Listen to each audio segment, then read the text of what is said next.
We're breaking down trade rumors on these 4 NFL players. Niners wide receiver Brandon Aiyuk, Eagles pass rusher Haason Reddick, Patriots quarterback Mac McCorkle-Jones, and Bears quarterback Justin Fields. Now, our offseason coverage is only just ramping up. We're going to have all the latest for you here. News, rumors, trades, draft, free agency, and more. If you want the best coverage, hit that sub button right now. Let's begin with kind of more general news and rumors on Brandon Aiyuk and the welcome to the offseason, folks. His best friend implies on Instagram that Aiyuk might leave. He's going to go to Vegas. He's unhappy, whatever. His girlfriend indicated maybe his days with the Niners are over. More on that in a little bit. Aiyuk is entering the final year of his deal. He was asked today by media, do you hope to stay with the 49ers? His response, if that's the right move. He wants to get paid, and I don't blame him at all. I really don't.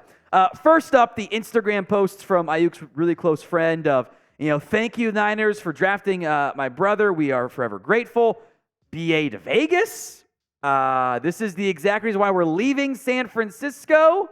Why does your all-pro 1,300-yard receiver have 3 catches in the Super Bowl? The family and friends are upset because they don't like it when they lose, and they don't like seeing their friend and family member upset. That's not unique to the Niners or Aiyuk, but it does raise question marks when that stuff gets posted. Aiyuk's girlfriend, meanwhile, posted this on Instagram. Okay, might be the last day we touch foot at Levi's Stadium, me and Braylon, their son, because we might not be out here next season. Oh boy. Intrigue, drama, whatever you want to call it in San Francisco. Aiyuk's gotten better every single season of his career. He has been a highly productive, impactful wide receiver. He is a number 1 caliber playmaker. And I know there are many fan bases out there that sure would love to find their way to get their hands on Aiyuk. The Niners can keep him if they want to. The problem is, Aiyuk's market is he's going to be asking for more than what Deebo Samuel got. The cap's gone up. He's going to be asking probably for $25 million because you know why? If the Niners won't give it to him, other teams will. A team like the Giants, who of course he's been linked to for a while previously, they would love to get Aiyuk onto their roster. Gives them a different body type and playmaker at wide receiver that they do not have. The Niners, I'll make note, have never been afraid to trade away a really good player and get a premium asset back. They did it at defensive tackle. They did it with DeForest Buckner. They saved some money, got a draft pick back, drafted a DT. Didn't work out for them, frankly. There is a chance they do something similar, or they just go, you know what, our quarterback is super cheap right now. We're not paying him anything. Let's invest in the wide receiver room and keep that Kittle, Aiyuk, Samuel, McCaffrey quad together. So will the Niners trade Brandon Aiyuk? Y for yes, N for no. It's the pinned comment on today's video. The ad comes here on YouTube. Take advantage of it. Head down there and go vote. To the opposite coast, and the Eagles. They have granted Haason Reddick permission to seek a trade this offseason.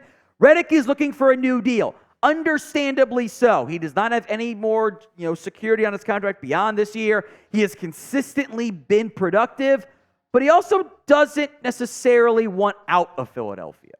The way this seems to have gone down is Reddick was like, I want a new deal. I don't want to play in the final year of my contract. I have more than lived up to it. I want to get paid again, as he should be feeling. That's understandable. The Eagles have some issues in terms of their books, and the defensive end depth aren't trying to do that. And it seems like, if we take Reddick at his word, that he did not request a trade, but rather it's a business, and the Eagles allowed him to search for one because they know he wants to get paid. They seemingly don't want to do it. They can get an asset back. If you're going, why does it say blue check in parenthesis? That is what his handle is on social media, or his name. It's Haason Reddick, parentheses, blue check, which is kind of funny. Back to the player, he's really good. Everywhere he goes, he just produces.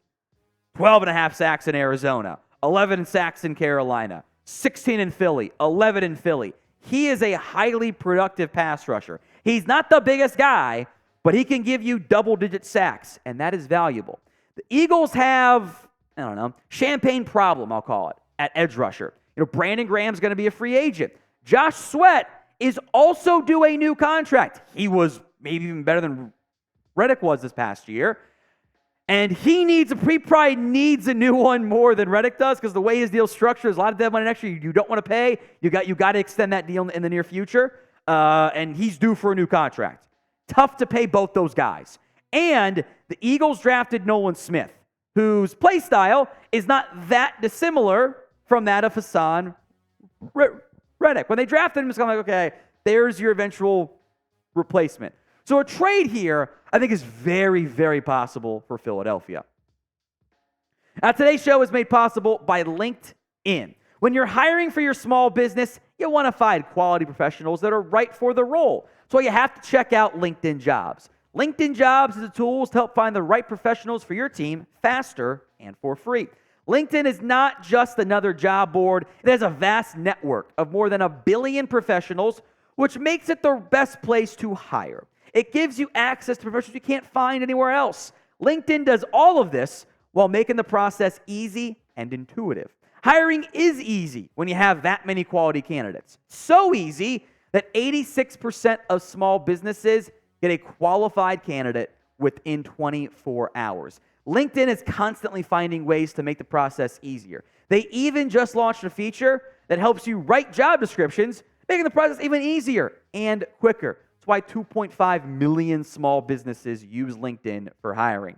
So post your job for free at linkedin.com/NFL Daily. That's linkedin.com/NFL Daily to post your job for free.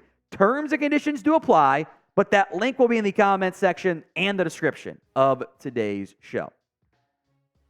Let's go to good old McCorkle Jones.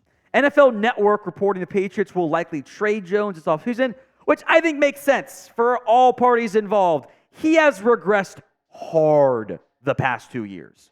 Like really, really concerningly so. A change of scenery seems to be needed for Jones to kind of get back to closer to the guy he was in his rookie year. By the way, if you can go find him on social media, there are some wild Mac Jones takes out there about just how good he could be after 1 year. He was solid. He was steady.